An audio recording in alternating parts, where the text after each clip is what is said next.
Ah d'accord.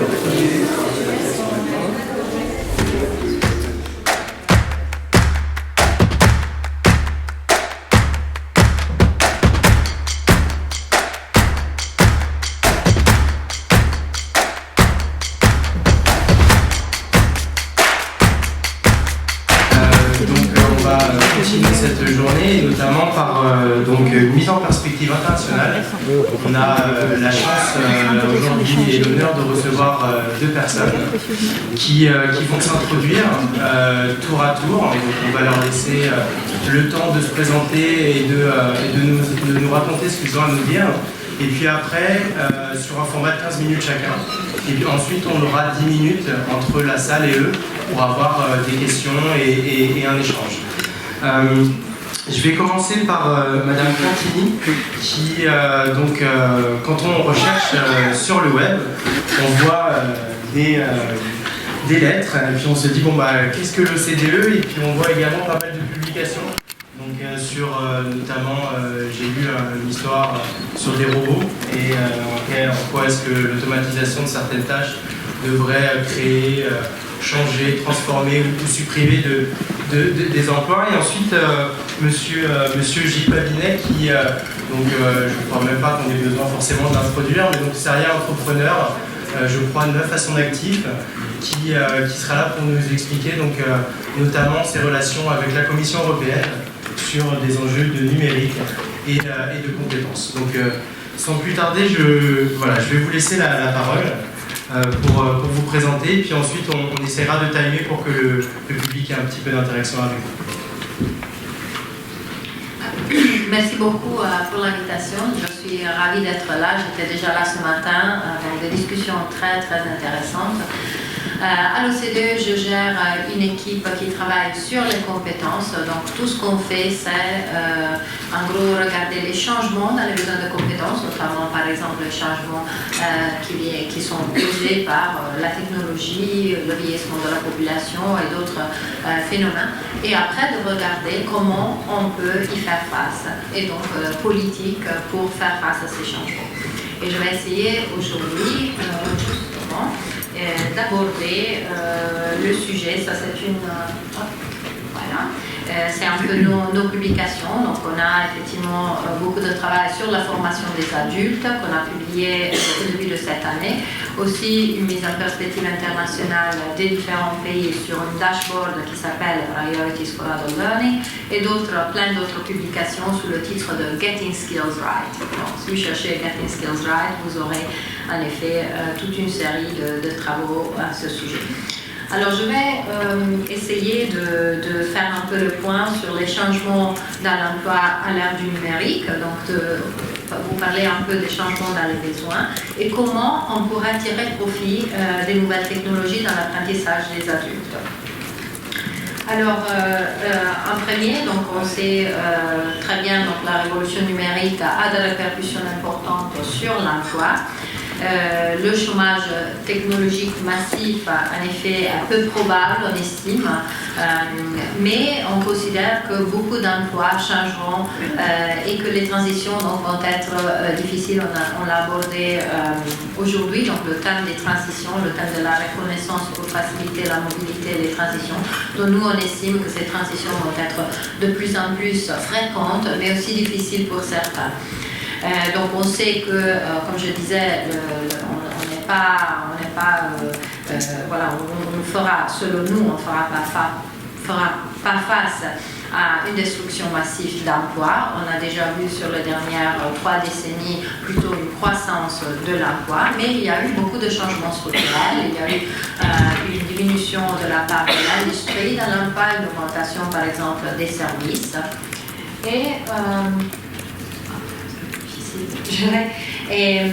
Mais ce qui change beaucoup, c'est le contenu des emplois. Donc ça change avec l'adoption des nouvelles technologies.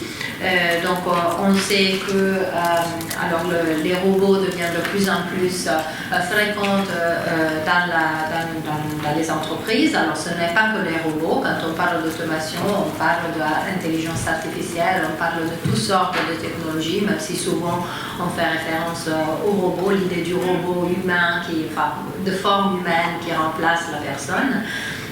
Et ce qu'on estime, c'est qu'en fait, il y a une partie, pas tout à fait petite, mais plus petite que d'autres avaient estimé, de 14% d'emplois qui sont vraiment à risque, parce que la majorité des tâches qui sont accomplies dans ces emplois, effectivement, sont facilement automatisables. Mais après, il y a encore un tiers d'emplois où ces tâches qui sont facilement automatisables sont fréquentes et considérables. Ce qui veut dire que les gens qui occupent ces emplois vont devoir apprendre à travailler avec des nouvelles technologies, avec des méthodes différentes, et parfois ils acquériront de nouvelles tâches à faire parce que d'autres ont été automatisées. Et en plus, on voit aussi une augmentation de la part des emplois très qualifiés, qui a augmenté effectivement de à peu près 25%. Alors, peu d'adultes sont prêts face à ces changements, c'est ce qu'on estime. Donc, on voit que beaucoup d'adultes n'ont pas les compétences nécessaires pour le niveau d'emploi, donc ce 25% d'augmentation d'emplois très qualifiés. En effet, là, je vous fais l'exemple des compétences en résolution de problèmes dans un milieu digital, mais je pourrais vous donner des chiffres sur la numératie, la littératie. Il y a beaucoup de gens qui ont des niveaux très basiques, sinon moins que basiques, malgré le fait qu'ils sont dans l'emploi. Donc ça va, ça a été jusqu'à maintenant, mais faisant face à tous ces changements, le besoin de formation devient de plus en plus important. Donc ils n'ont pas forcément les connaissances de base pour la formation continue. Alors, pour préparer, les systèmes d'apprentissage ne sont pas forcément prêts. On sait que seulement 40% des adultes participent à la formation continue et des fois, ce n'est pas beaucoup d'heures. Donc, ce n'est pas beaucoup d'heures par an. Et en plus, on sait qu'il y a des différences énormes. Donc, en effet, ceux qui participent sont souvent les plus qualifiés. Donc, il y a des différences gigantesques. Par exemple, il y a en moyenne 60% des adultes très qualifiés qui participent à la formation et 20% des peu qualifiés. Et là, il y a plein d'autres différences qui sont montrées sur le graphique. Alors, tirer profit des nouvelles technologies dans ce contexte pour améliorer la formation professionnelle peut passer par des différentes disons, volets. Donc ça peut effectivement aider à augmenter la participation et l'inclusion dans la formation, l'adéquation avec les besoins du marché du travail et aussi l'impact et la flexibilité de la formation. Alors les outils numériques, malgré tout, donc, sont effectivement, on sait qu'une des barrières fondamentales à la participation dans la formation, c'est le temps, donc le manque de temps, c'est la première barre. Ça, c'est reporté par les adultes. Après, soit à cause de contraintes de travail ou à cause de contraintes familiales. Et après, on sait qu'il y a quand même encore 15% qui disent qu'effectivement, la formation se tient à un endroit ou à un moment de la journée qui n'est pas convenable pour eux. Donc, effectivement, le numérique donne cette possibilité de avoir des formations comme l'e-learning, dont on a parlé ce matin, qui peut se faire à tout moment et pas dans les moments qui sont plus convenables. Le problème, c'est qu'il y a encore très peu d'accès. Donc, on parle effectivement encore d'une très petite utilisation des formations en ligne et en plus d'une utilisation très souvent par les très qualifiés. Donc effectivement, ça a tendance à augmenter les différences plutôt que de les réduire. Alors il y a quand même des éléments intéressants, des exemples intéressants à niveau international pour augmenter, qui utilisent en particulier le moyen online pour la formation. Il y a un projet assez intéressant en Espagne qui s'appelle Aulamento. C'est une plateforme de formation, donc ils ont Ils ont effectivement 150 formations, des tuteurs à distance.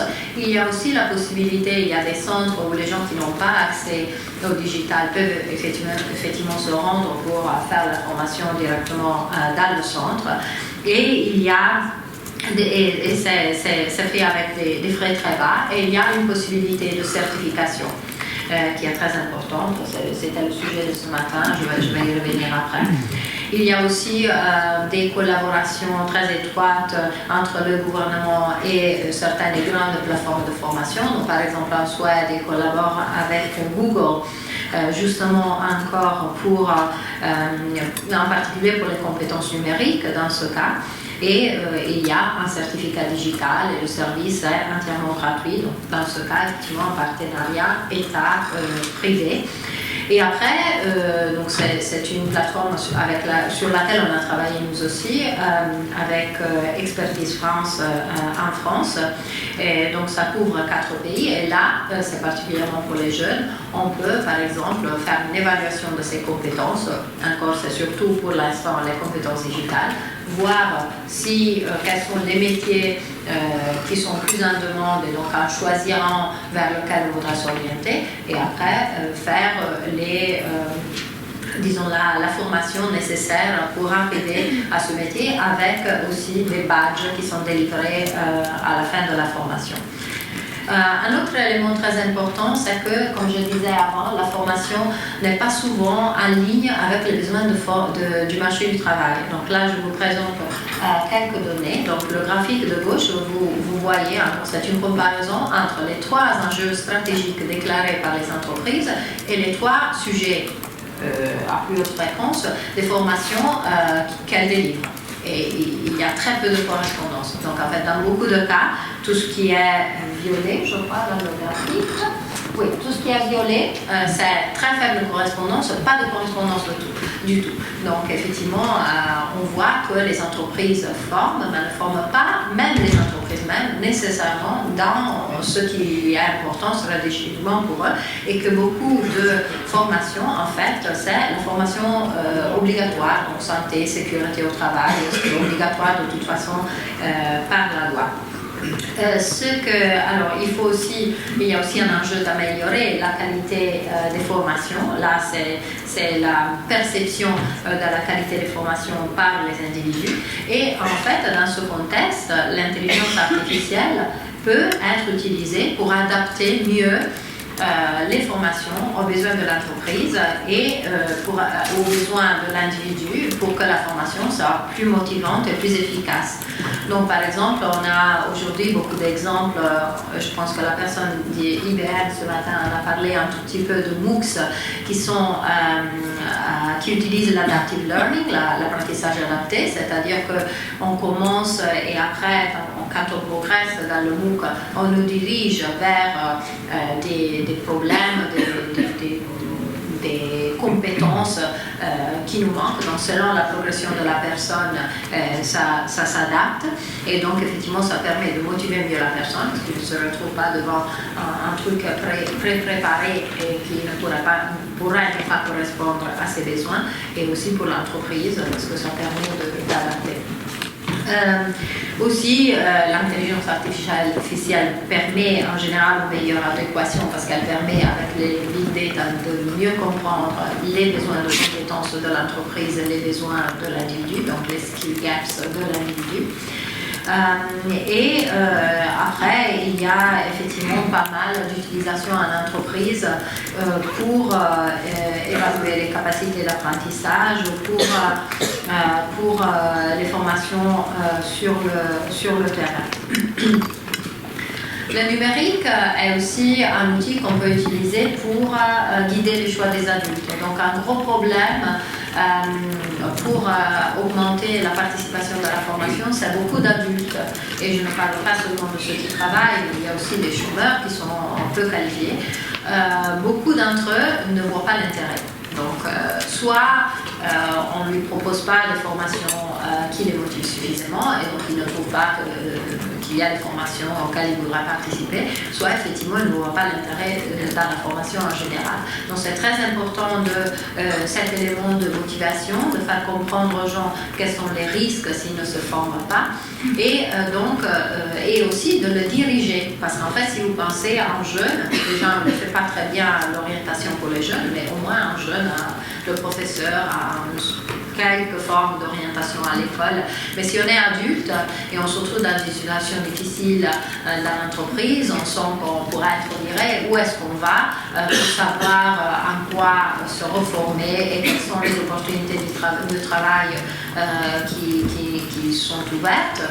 Si on est chômeur, on peut aller au service public de l'emploi, qui parfois délivre ce service, mais en général, il n'y a pas d'orientation pour les adultes.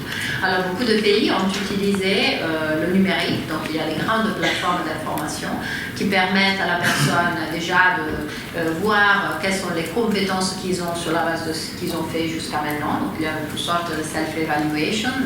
Et après, il y a la présentation de quelles sont les professions et les compétences en demandées dans leur zone de recherche, disons, qui peut être locale ou nationale selon leur mobilité.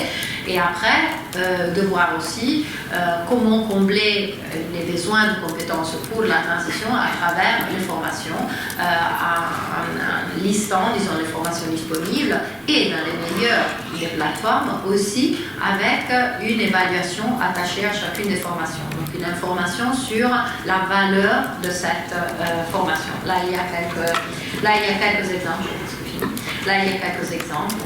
Alors, il y a des limites quand même, ou des limites pour l'instant, des limites qu'il faut dépasser, qui ne sont pas indépassables. Donc, le premier, c'est la reconnaissance. Donc, effectivement, on en a parlé ce matin. Les badges numériques, c'est très intéressant. La façon de numériser une certification, aussi de délivrer des reconnaissances qui sont pour des blocs assez petits sur lesquels après on peut construire. Le problème, c'est est-ce qu'elles sont reconnues sur le marché du travail par tout le monde. Là, on a eu l'exemple d'IBM, on a l'exemple de Microsoft, mais après, est-ce que les badges numériques, est-ce qu'elles sont visibles à l'extérieur, est-ce qu'elles sont reconnues par les autres entreprises? Après, il y a des badges numériques délivrés par toutes sortes de fournisseurs. Comment s'assurer qu'il y a effectivement une vérification de la qualité derrière et donc une reconnaissance générale. Et le deuxième enjeu, et je vais terminer par ça, c'est effectivement l'inclusivité. Donc, comme je disais, jusqu'à maintenant, la formation en ligne, c'est quand même majoritaire pour les hauts qualifiés. Et donc, ça risque d'augmenter cette différence plutôt que de la réduire entre les très qualifiés et les peu qualifiés dans la formation. Parce qu'il faut des compétences digitales malgré tout pour pouvoir accéder à tous ces services en ligne. Donc, je pense que c'est très important qu'il y ait toujours un accompagnement personnel. Là, par exemple, dans l'exemple que je vous avais donné de Aula Mentor, il y avait aussi un accompagnement adapté pour ceux qui ne savaient pas faire tout seul. Il y a souvent des méthodes hybrides, donc je pense que j'avais envie d'en parler ce matin. Il y a eu une question sur l'importance du face-à-face par rapport à la formation en ligne. Et il y a effectivement des grosses boîtes de formation comme General Assembly qui reconnaissent que la formation e-learning n'est pas pour tout le monde et n'est pas, même pour ceux qui peuvent y accéder, n'est pas forcément la seule ou la plus efficace. Et donc, ils font du mélange entre une formation plus traditionnelle, dans le sens qu'il y a un formateur, une personne présente dans la salle, donc c'est plutôt cours traditionnel, et ce qui se fait en ligne. Et après, comme je disais, l'adaptive learning qui permet de s'adapter plus facilement aux besoins de la personne qui se forme. Un dernier, j'ai encore doublé, j'ai encore un petit élément, mais c'est important parce qu'on parlait de certification. La reconnaissance, pour la reconnaissance, je pense que ce qui est clé, c'est effectivement la collaboration par exemple entre le privé et les pouvoirs publics. Donc je vous ai parlé de la collaboration entre le gouvernement suédois et Google. Créer des référentiels, par exemple, avec les partenaires sociaux. Ça se passe en Allemagne, par exemple, pour l'apprentissage. Et ça va se passer bientôt aux États-Unis, où on encourage les employeurs à et établir des référentiels pour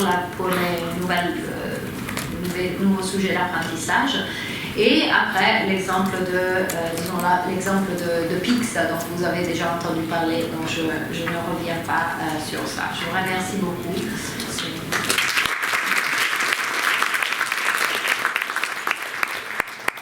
Merci beaucoup pour cette vision internationale et pour situer un petit peu le paysage. J'aurais 3 questions à vous poser. La première, ce qui est étonnant, c'est donc cette alliance entre Google et le gouvernement suédois, donc pour une meilleure accessibilité de la formation. Est-ce que ça signifie que la formation va devenir accessible, universelle et inclusive au niveau mondial ? La deuxième question, c'est vous avez dit les entreprises ne forment pas aux besoins. Est-ce qu'elles manquent d'exploitation de leurs données et de prédictifs pour anticiper leurs besoins ? Il faut vraiment, c'est une prise de conscience maintenant, il faudrait peut-être y songer pour ne pas mettre beaucoup de monde sur le carreau. Et puis la troisième, il y a peu d'engagement en matière de formation des individus. Mais est-ce que les individus sont suffisamment informés des grands enjeux actuels ? Il n'y a pas de communication, on n'en parle pas.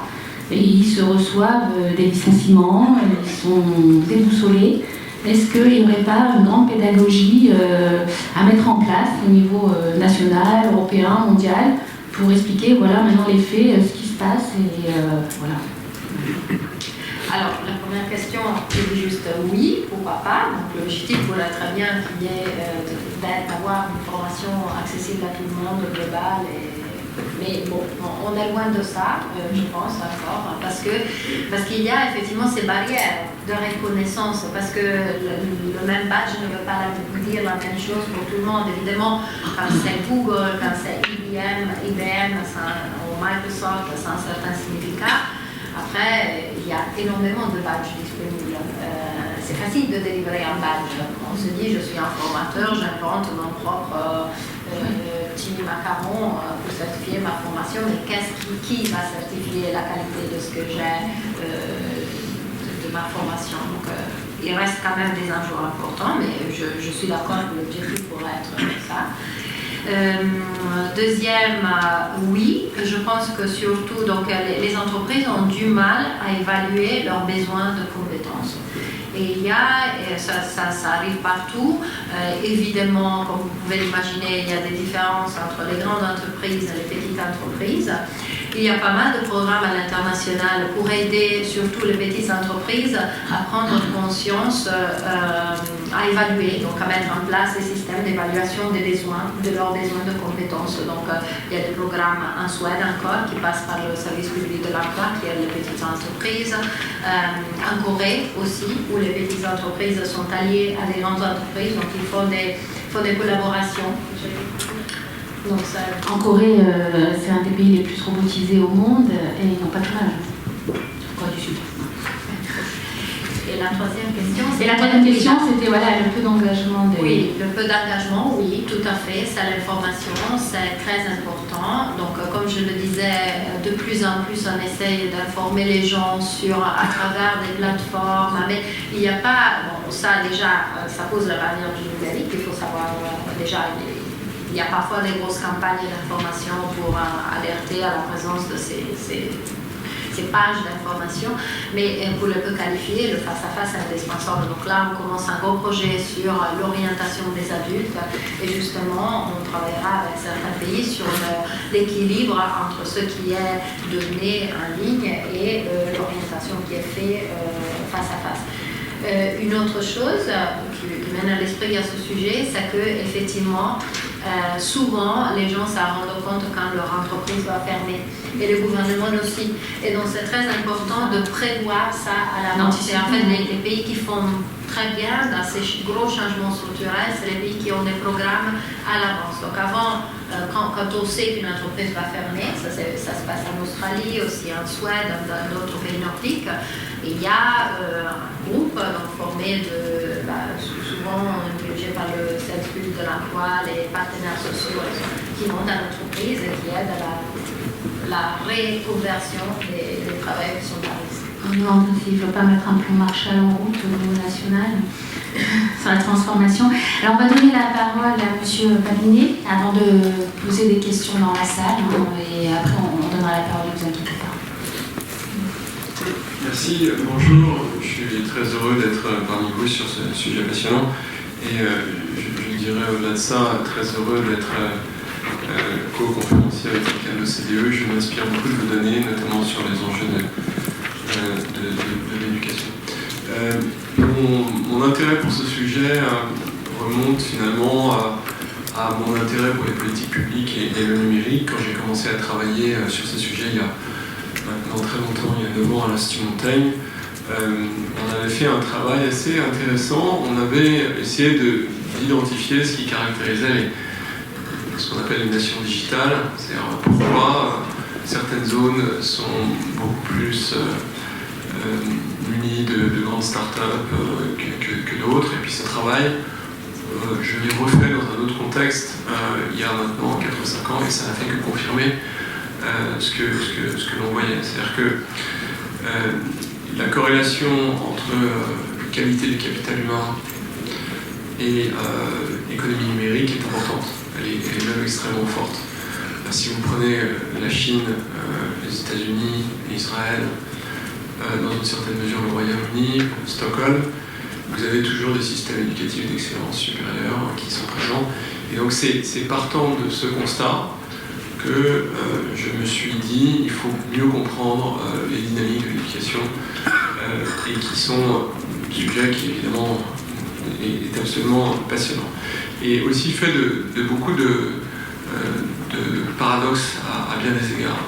C'est-à-dire que l'un d'entre eux, par exemple, c'est que le Royaume-Uni, qui est probablement de très loin le grand pays qui a la part le PIB qui provient du numérique la plus élevée, ils sont autour de 14% si on croit les données de l'OCDE. Donc il n'y a aucun autre endroit, malheureusement on n'a pas les datas pour Israël, c'est peut-être le seul endroit qui pourrait être plus élevé. Et donc il y a un paradoxe, c'est qu'il y a vraiment une très forte polarisation à la fois du marché de l'emploi, c'est probablement un des pays de l'OCDE les plus polarisés, mais aussi du système éducatif. C'est-à-dire que c'est un système qui est déliquescent à mains égards, mais où se trouvent Cambridge, Oxford et beaucoup d'autres très grands systèmes éducatifs qui sont intéressants.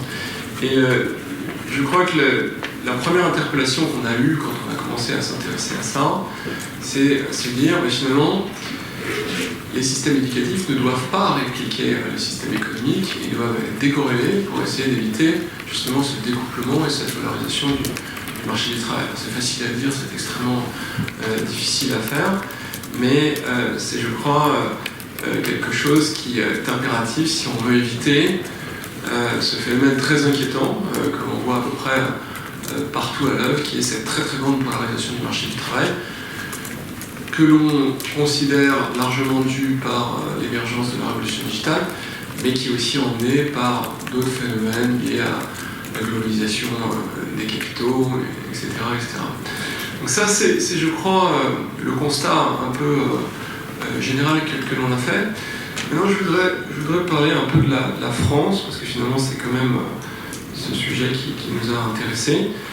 Il y a beaucoup d'évolutions notables, je crois, dans le système français.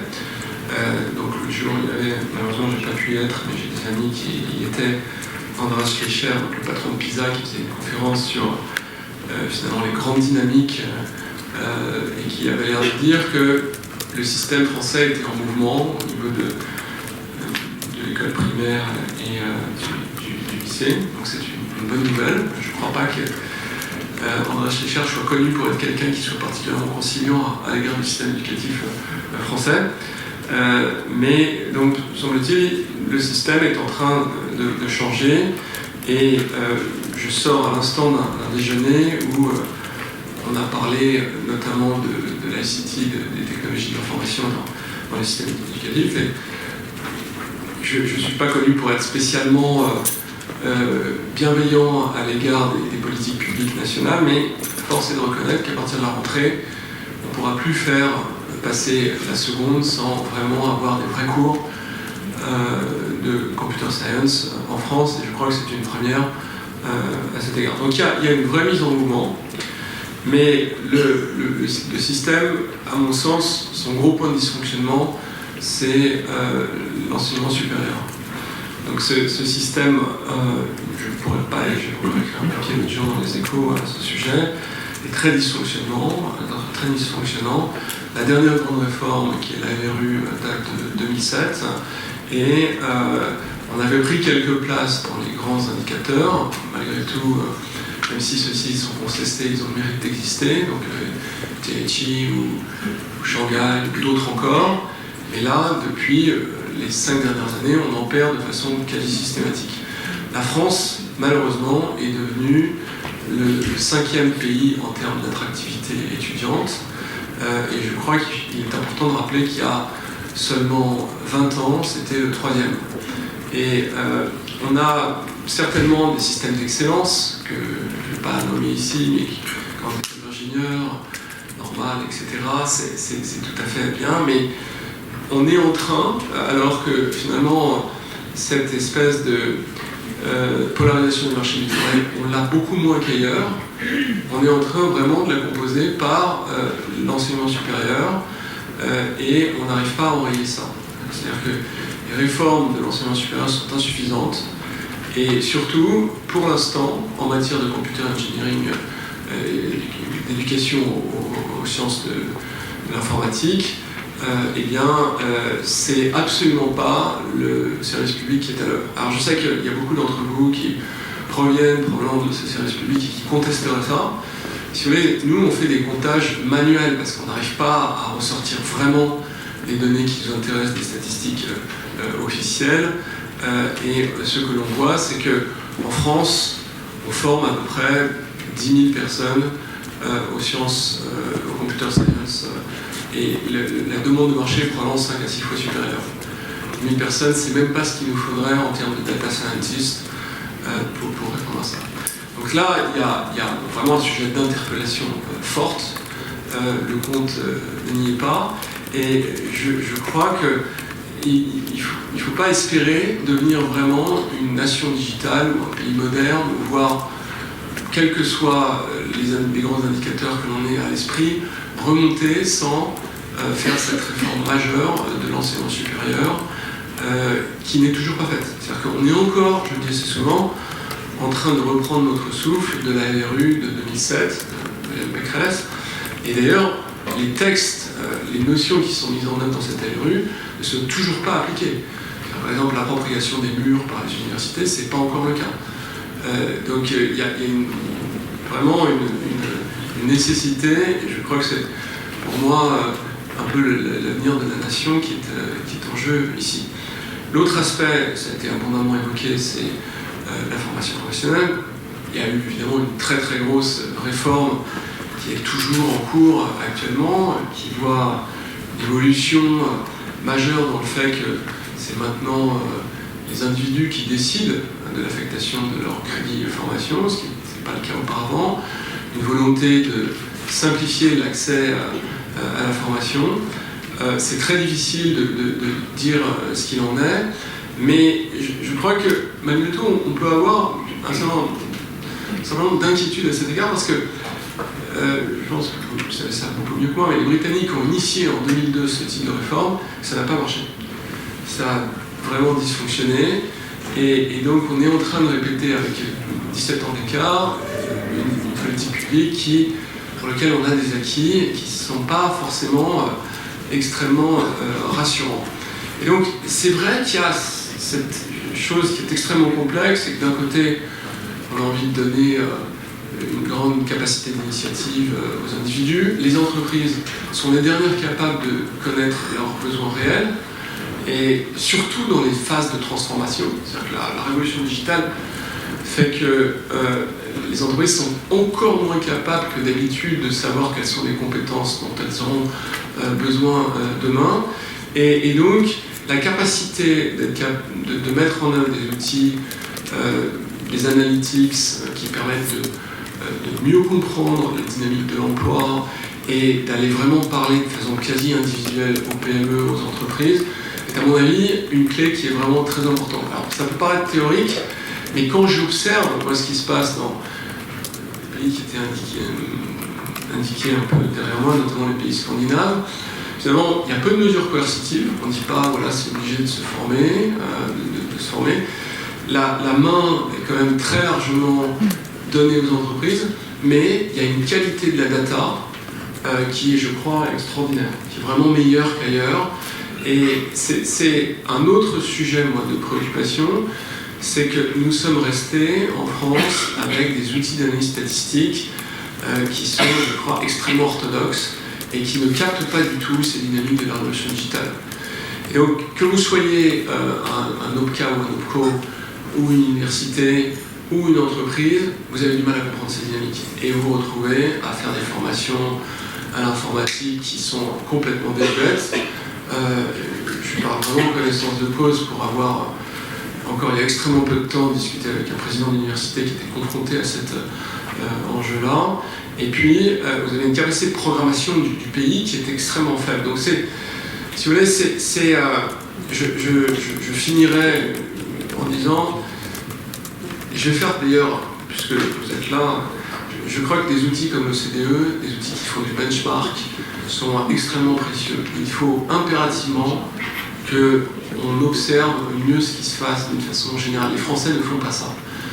C'est vraiment une observation qu'on fait à l'Institut Montaigne très souvent. On lance des grandes initiatives en matière de politique publique. Il y a un exemple courant actuellement sur les plastiques à usage unique. Il y a tout un tas de pays qui sont passés par là et on n'observe pas ce qui a été fait ailleurs et on programme des choses qui ont des impacts extrêmement conséquents sans regarder ça. Donc ça c'est première alerte, je crois, utiliser les maisons comme le CDU pour faire du benchmark, mettre de la meilleure data dans le système. On n'a pas de data qualitative. Moi je me retrouve pris dans des polémiques sans cesse sur combien a-t-on besoin de data scientists, les chiffres vont de 1 à 10, suivant la façon dont vous analysez ça, c'est vraiment problématique, je crois. Et puis, je crois que c'est pas une économie de salive bienvenue, mais il faut le dire, il faut impérativement qu'on réforme l'enseignement supérieur. On ne peut pas en rester là, c'est pas possible d'être la 6e puissance économique mondiale, d'avoir un système qui est littéralement en train de s'effondrer. En tout cas, c'est la perception que j'en ai. Et encore une fois, je prends les questions contestataires, s'il y en a après. Merci beaucoup pour votre attention.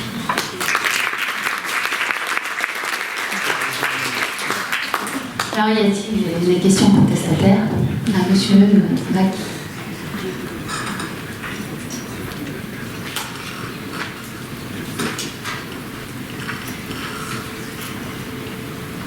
Bonjour.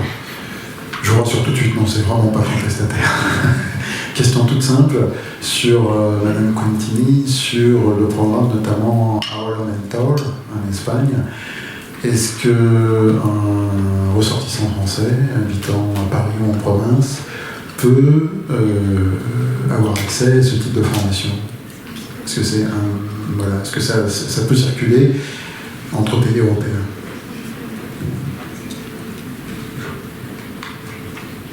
Je ne sais pas.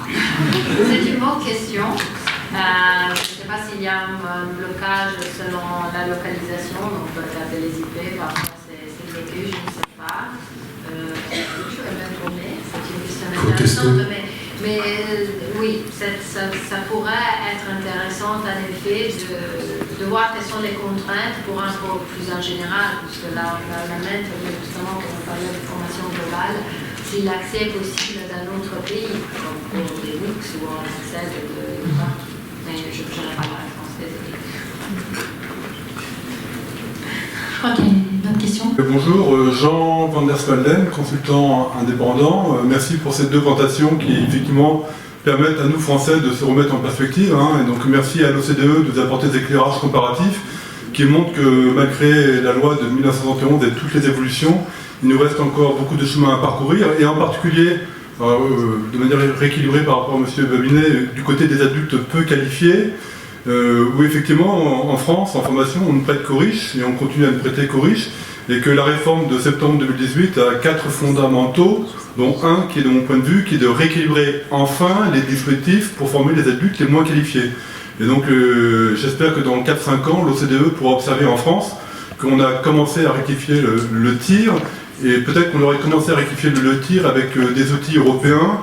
Je pense au socle de compétences européennes, qui a été traduit en France par le CLEA, qui est, de mon point de vue, alors je ne sais pas si le CLEA est passé en dessous des radars de l'OCDE, mais il me semble que le CLEA est une vraie avancée, tant au niveau pédagogique, en termes d'innovation pédagogique, mais aussi en termes d'innovation sociale, pour responsabiliser les chefs d'entreprise, quelle que soit la taille des entreprises, pour former enfin des adultes compétents, mais peu qualifiés, avec une première certification qui vont les inscrire dans ce que, comme on dit, lifelong learning. J'aurais une question en fait. Ça c'est pas pour... J'aurais aimé C'est pas vraiment une réponse, c'est juste pour dire que, évidemment, bon, moi j'ai apporté des exemples d'autres pays, mais on regarde très souvent les exemples de la France, on connaît très bien le dispositif CLEA, parce qu'en particulier en ce moment on s'occupe beaucoup de certification, il y a des dispositifs, on regarde de près ce que le gouvernement va faire en termes de assurance de qualité des formations, on regarde de très près ce qui se passe avec le CPF, donc évidemment on est à Paris déjà, donc on regarde de près quelles sont les réformes qui se font en France.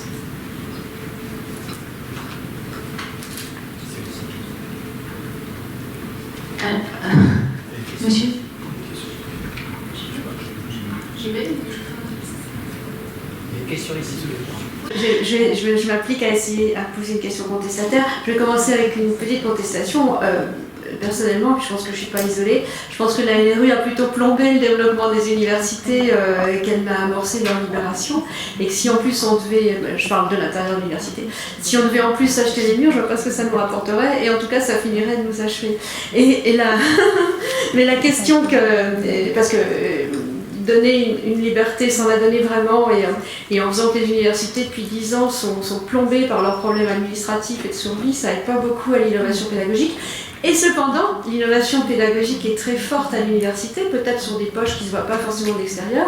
Je pense que c'est un peu décorrélé de la question des classements et de la performance de recherche, parce que dans Carole Mergen ce matin disait que les études c'était fait pour apprendre à apprendre, et je pense que l'université le fait pas si mal, parce que le taux d'insertion, contrairement à ce qu'on croit, de bonne insertion professionnelle est bon.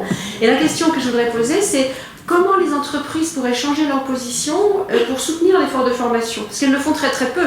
Elles le font par des instruments actuellement comme l'apprentissage, qui ne sont pas du tout nuls. Mais au niveau d'une cause nationale ou d'une cause européenne, les entreprises se positionnent toujours plutôt comme des clients mécontents, plutôt que comme des réelles contributions. Et je ne parle pas seulement de la contribution financière. Je parle vraiment d'une vision partagée à construire de l'enjeu des apprentissages à un niveau national et pour le futur. Voilà. Et donc, comment tu pourrais imaginer des modes de relation beaucoup plus souples et innovants entre entreprises et universités? Je réponds quand même sur la première partie, c'est une accusation frontale. Donc, mais le fait est que si on se replace dans le système tel qu'il était avant à la LRU, on était à peu près unique.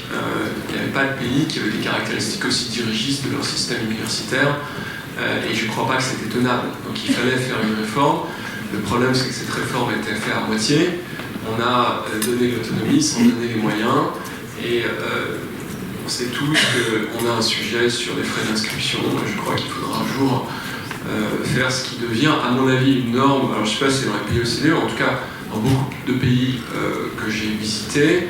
Maintenant, la notion de frais d'inscription en fonction des revenus devient quelque chose de dominant. Et je crois qu'il faut l'admettre. Et ça ne me semble pas être une atteinte aux principes républicains que de mettre en œuvre ce type de système qui change totalement le financement de l'université. Donc, quand on regarde les systèmes de financement universitaire qui existent dans l'OCDE, on voit qu'il y a un déséquilibre très fort dans le système français et qu'on est très original encore aujourd'hui à cet égard. Et quand je parle de système qui reste, à mon sens, déliquescent, parce que le taux d'emploi est bon en master, il est mauvais en licence aujourd'hui. Il est très en dessous des moyennes OCDE. Et donc ça reste quelque chose qu'il nous faut, je crois, résoudre. Tout le monde ne peut pas aller jusqu'au master pour différentes raisons. Donc ça, c'est pour le premier point. Tu peux répondre si tu veux. Mais, alors, Concernant les entreprises, en fait, moi je trouve qu'il y a un point d'appui qui est très intéressant, c'est la transformation digitale. Toutes les entreprises, du dentiste jusqu'aux grandes entreprises nationales, doivent affronter ça, et en termes de reskilling, c'est quelque chose d'absolument majeur. Mais pas seulement de reskilling, aussi de modèle de management, d'organisation productive. Il y a vraiment quelque chose d'extrêmement important à faire. Et on arrive à un moment où les entreprises ont à peu près fait tout ce qu'elles pouvaient faire, sauf de faire du reskilling et de changer les modèles de management. Moi, je le vois vraiment bien, particulièrement dans les grandes entreprises et les ETI, mais c'est également vrai dans les TPE, PME. Voilà, et donc on se retrouve à avoir un déphasage productif, on le voit assez bien dans les chiffres, hein. C'est-à-dire qu'on compare en microéconomie par macroéconomie, segment par segment, et je pense que il y a, je ne sais pas qui a employé le terme de plan Marshall, mais en tout cas il y a un plan Marshall de la prise de conscience à faire dans un premier temps, parce qu'il y a un risque économique fort sur le pays. L'OCDE, encore une fois, nous montre que le segment des TPE est vraiment particulièrement dégradé. On le voit sur 2-3 indicateurs: l'âge du capitaine, plus vieux que la moyenne OCDE, les fonds propres, plus bas que la moyenne OCDE. Donc et donc ça, c'est des signes avant-coureurs qui montrent des risques de décrochage qui sont importants. Et pour ma part, je ne suis pas convaincu que le CPA va résoudre de façon miraculeuse ces sujets-là. Donc là-dessus, on a évidemment un certain nombre de points d'appui. Hein. On a les chambres, on a les acteurs territoriaux sur lesquels on s'appuie de plus en plus à l'égard de ces sujets. Mais j'en finirai par ça. Ma grande préoccupation, et moi je le dis depuis quand même assez longtemps, c'est que les décideurs sont pas formés. Les décideurs, et tu le sais comme moi, ne comprennent pas ces sujets, et donc en capacité programmatique, c'est très très faible. Voilà. Donc que ce soit des présidents d'université, que ce soit des présidents de région, de départements, des préfets, ils ne comprennent pas ces sujets, donc on a une très très grande difficulté à polariser le pays autour de ces enjeux-là. Merci beaucoup. Alors je suis désolé, on a vraiment plus de temps, il va falloir qu'on enchaîne sur les tables rondes. C'est très très rapide, 2 secondes, parce que là on a vraiment dépassé le temps. C'est un d'information de temps d'entreprise, je suis maintenant consultant.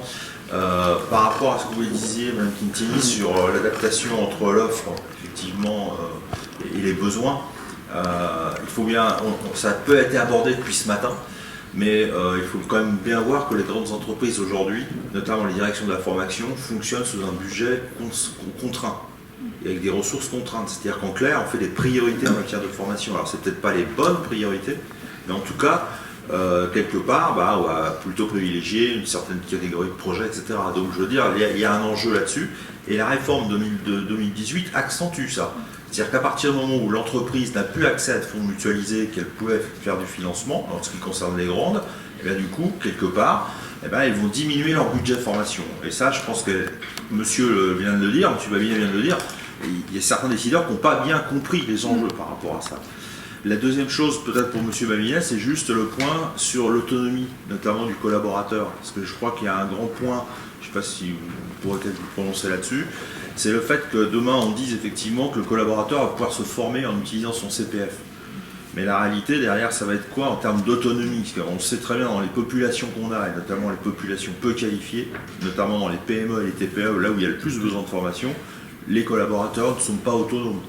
Et là, du coup, ça va poser la question du succès du CPF. Et ça, pour moi, c'est le point essentiel, je veux dire, du dispositif. Parce qu'on peut me parler de badge numérique, etc., très bien, mais en disant derrière les gens vont utiliser le CPF, je suis très perplexe par rapport à ça sur cette catégorie de population. Voilà. Merci pour le témoignage, mais on est vraiment obligé de clôturer cette table. Et très bonne transition avec la prochaine table ronde qui parlera donc du CPF. Donc, petite anecdote, on a clôturé la table ronde précédente avec il faut former les managers. Là, pareil, il faut former les dirigeants. Occupons-nous peut-être de ensuite former grâce au CPF et de regarder comment on fait. Merci beaucoup. Merci à tous les deux.